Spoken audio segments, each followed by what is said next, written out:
कई बार मेरे कदम बिखर गए ऐसा हुई गीत है चालता चालता अपने भजनी पड़ी आज का प्रोग्राम और उसकी डिटेल।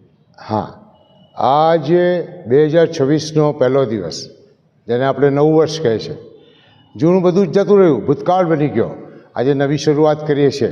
એ માટે નવી શરૂઆત કરવાને માટે અમે બધા જ ઈશ્વરના ઘરમાં હાજર છીએ, જેથી કરીને નવું વર્ષ આમ સર્વને માટે સુખ લાવનારું, શાંતિ લાવનારું, સમૃદ્ધિ લાવનારું બને.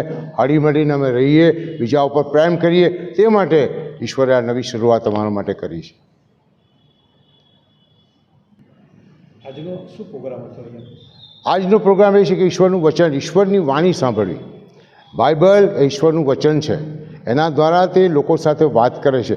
એ ખાસ કરીને અમે જેઓ ખ્રિસ્તીઓ છે, જે બાઇબલને પોતાનું ધર્મ પુસ્તક માને છે, તે અમારા ઈશ્વરની વાણી છે.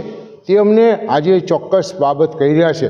આજે અમે વાંચ્યું કે ઈશ્વર કહે છે કે અમે એમના પર પ્રેમ કરીએ, અમે એમની વાણી સાંભળીએ અને તેમને વળગી રહેવાનું પસંદ કરીએ. અમે મનુષ્ય જાતિ એવી છે કે ભટકી જાય છે.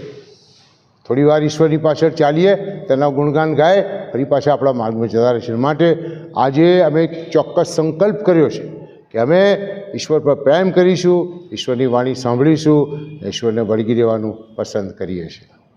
નવા વર્ષમાં આપ આપણા અનુયાયીઓને કયો શુભ સંદેશ આપવા? શુભ સંદેશો એ જ આપું છું કે પ્રથમ તો આ દેશ પર પ્રેમ કરે. આ દેશની પ્રજા એ અમારા ભાઈ બહેનો છે, એમની પર અમે પ્રેમ કરીએ અને અમારા જીવન દ્વારા બની શકે એટલી એમની સેવા કરીએ.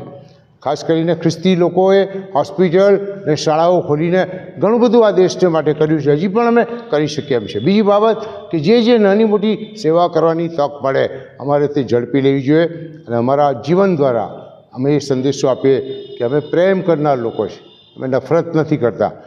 પ્રભુ શું ખ્રિસ્તે કહ્યું, તમારા એકબીજા પર પ્રેમ કરો, તમારા ભાઈઓ પર પ્રેમ કરો, તમારા દુશ્મનો પર પ્રેમ કરો, તમારા સતાવનારને આશીર્વાદ આપો.